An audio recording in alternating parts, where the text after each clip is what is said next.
Shalom. Glad you guys are here. So our Torah portion is Vayigash.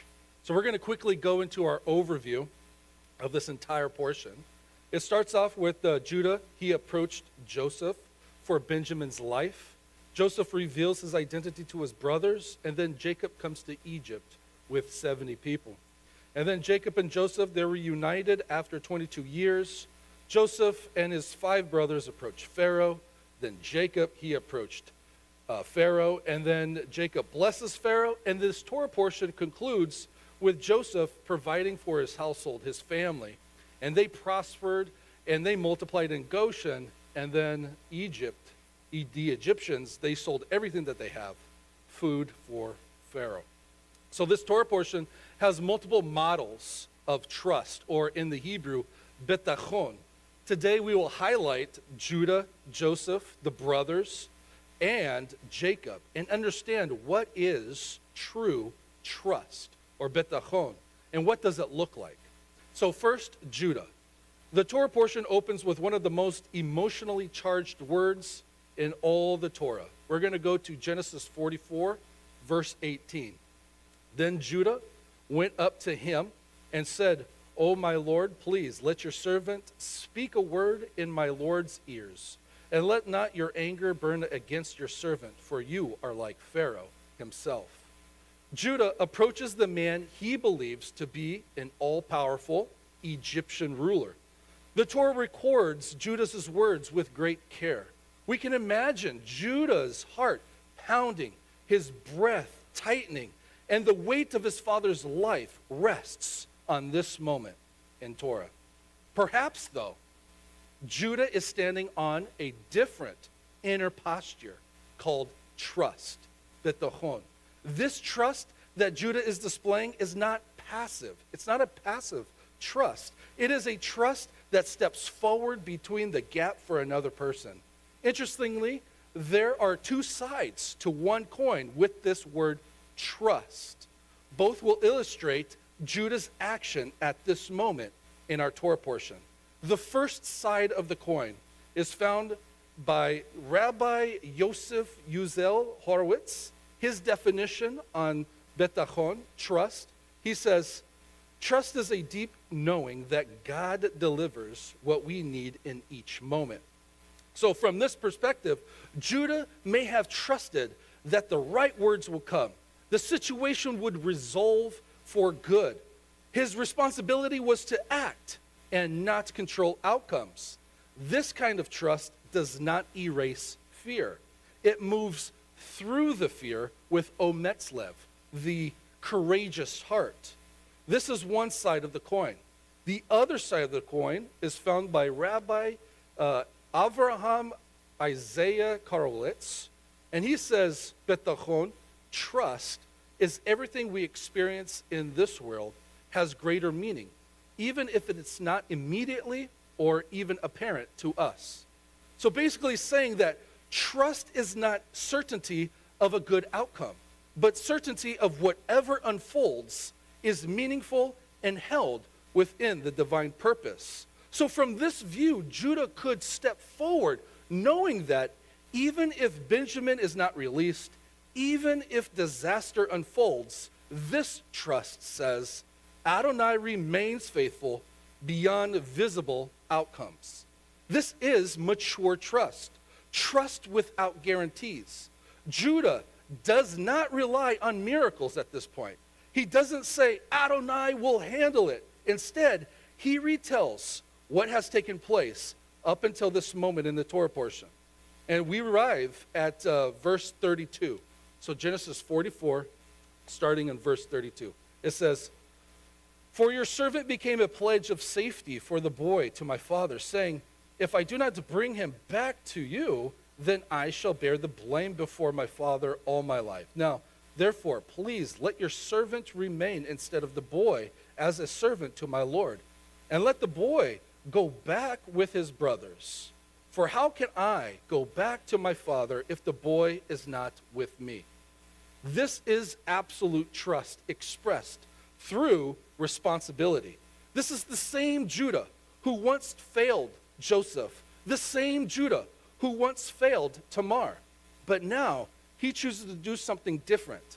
This is important because true trust never excuses moral action.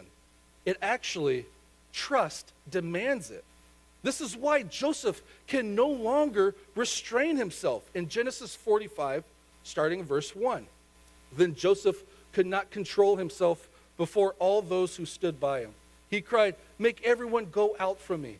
So no one stayed with him when Joseph made himself known to his brothers. He wept aloud so that the Egyptians heard it, and the household of Pharaoh heard it. And Joseph, he said to his brothers, "Ani Yosef, I am Joseph. Is my father still alive?" The classic interpretation is that Joseph, he hides his identity to test his brothers. But this raises a deep question. If Joseph truly trusts in Adonai, then why does he need to test his brothers at all? Joseph gives another model of trust, because maybe the answer to the question is that true trust does not cancel discernment. Because Joseph, he must know, has his brothers grown and matured? Will they sacrifice for one another? Has their inner character changed? Why does this matter? Because redemption cannot rest on nostalgia. Redemption must rest on transformation. This might be a new idea for some people to hear. One of the most direct rebuttals to nostalgia is found in Isaiah chapter 43, starting in verse 18, where Adonai says, "Remember not the former things, nor consider the things of old. Behold, I am doing a new thing. Now it springs forth. Do you not perceive it?" Adonai in this passage urges the people not to get stuck in the memory of miracles, like in Exodus, what he did, because he is about to do something new, something different, something greater. Redemption is described not as a repair job of the old, but has a total replacement. Nostalgia clings to the old. Redemption demands a new. This is the same dynamic appears in the messianic expectation. The Redeemer doesn't change. We do. Philippians chapter 3, verses 13 through 15. "But this one thing I do, forgetting what is behind and straining forward what is ahead, I press on toward the goal for the reward of the upward calling of the Messiah, the God in Messiah Yeshua.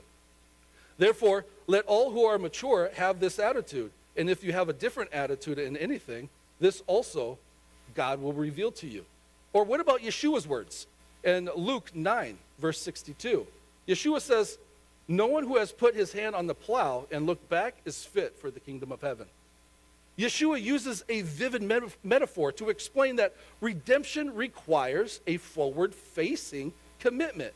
Looking back, nostalgia, disqualifies the work of the present. The point is that I'm trying to make is that Joseph needed to make sure that his brothers were transformed upon revealing himself.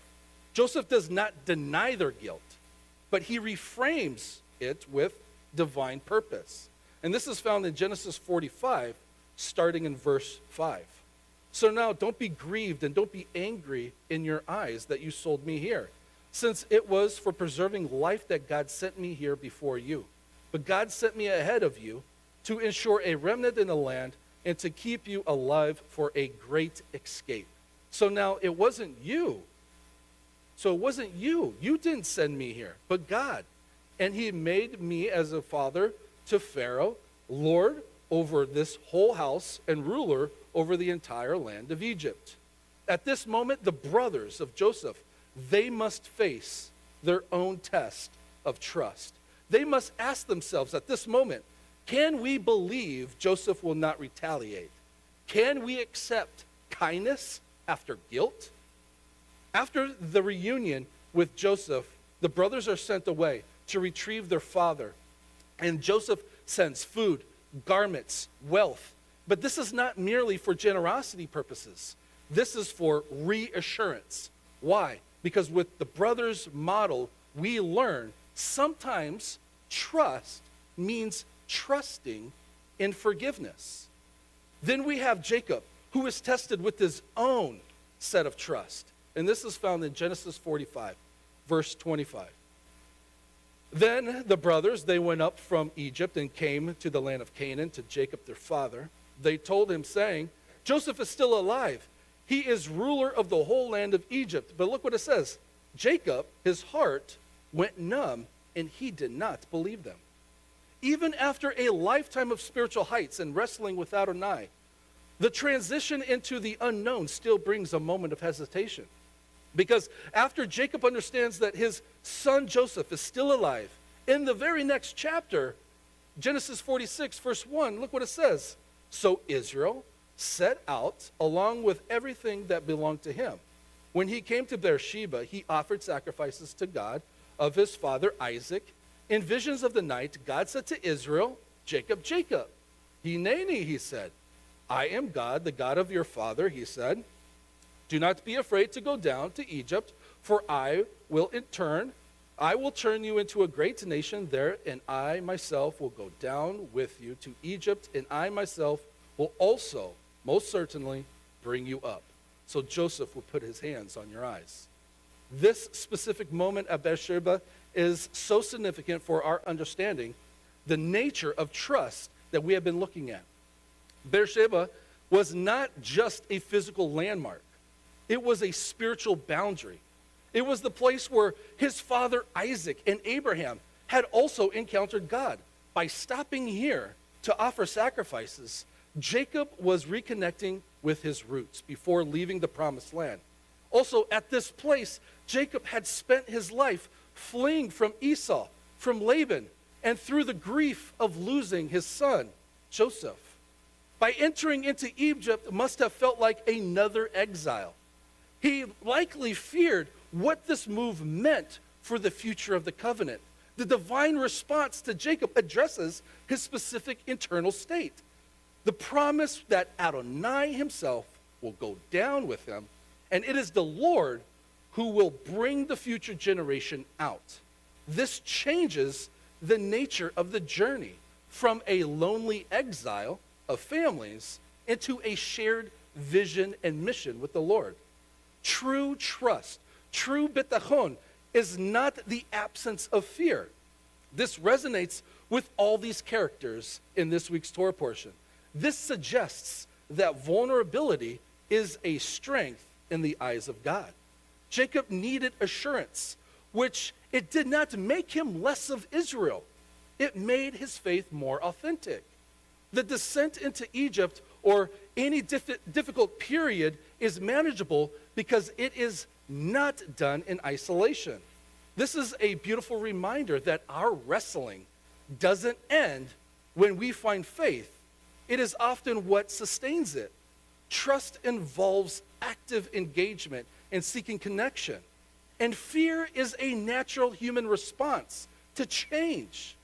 But it is not failure in faith, only if we are willing to move forward and upward. This is movement despite fear that is anchored in divine promise. Look at Paul's words again in 2 Corinthians chapter 5, verse 16. So from now on, we recognize no one according to the flesh, even though we have known Messiah according to the flesh. Yet now we no longer know him this way. Therefore, if anyone is in Messiah, he is a new creation. The old things have passed away. Behold, all things have become new. In the Joseph story, the brothers first had to acknowledge their guilt regarding their past actions before they can see Joseph for who he truly was. Recognition is clouded by unaddressed shadows of the past. And Joseph didn't reveal himself when the brothers were powerful and arrogant, but when they were broken and vulnerable. The restoration of the family unit was only possible once the sin of the brothers' betrayal was corrected by their newfound loyalty. Yeshua says in chapter 5, verse 8, "Blessed are the pure in heart, for they shall see God." This seeing is not a passive sensory experience. It is the reward for the state of being.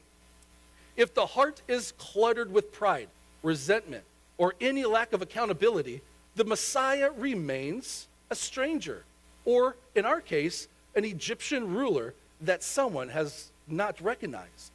This suggests that the delay in redemption is not a lack of willingness for the divine, but a lack of readiness for the human heart. Like Joseph, waiting behind the throne, the revelation, it was ready, waiting for the moment of authentic reconciliation. Hosea chapter 5, verse 15 says, I will go and return to my place until they admit their guilt. Then they will seek my face. In their distress, they will seek me clearly or earnestly. We must understand that delay in redemption is not a lack of willingness for the divine, but a lack of readiness in the human heart. And in the messianic interpretation, which seems delayed today, is actually divine patience and mercy, providing the necessary time for the moral repair and turning back to God. 2 Peter chapter 3, verse 9. The Lord is not slow in keeping his promises, as some consider slowness. Rather, he is patient towards you, not wanting anyone to perish, but for all to come to repentance. The messianic redemption follows a pattern. Recognition follows teshuvah, repentance. Revelation follows humility. Healing follows moral repair. Yeshua is not revealed through force, but through the prepared hearts, which is muscle memory for the soul. When we practice betachon, when we practice trusting in the Lord, when life is calm, then we can access that trust when life is terrifying and changing. And so here are some practices in our daily living for this particular betachon, this trust. Number one, notice unexpected turns that later revealed hidden good. Number two, take responsibility before asking for rescue.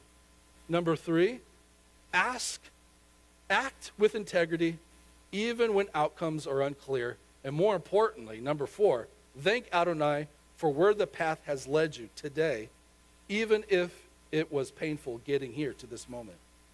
Vayigash teaches us that redemption is not sudden, it is prepared by having trust that moves forward, responsibility that repairs the past mistakes, compassion that risks the self, and faith that acts before certainty. May we train our souls in this particular trust so that when the moment comes to draw near to the creator and sustainer of the universe, God himself, when we come to that moment, we are ready. And with that, chazak u'ba'uch, be strong and be blessed. Let's bring the worship team up.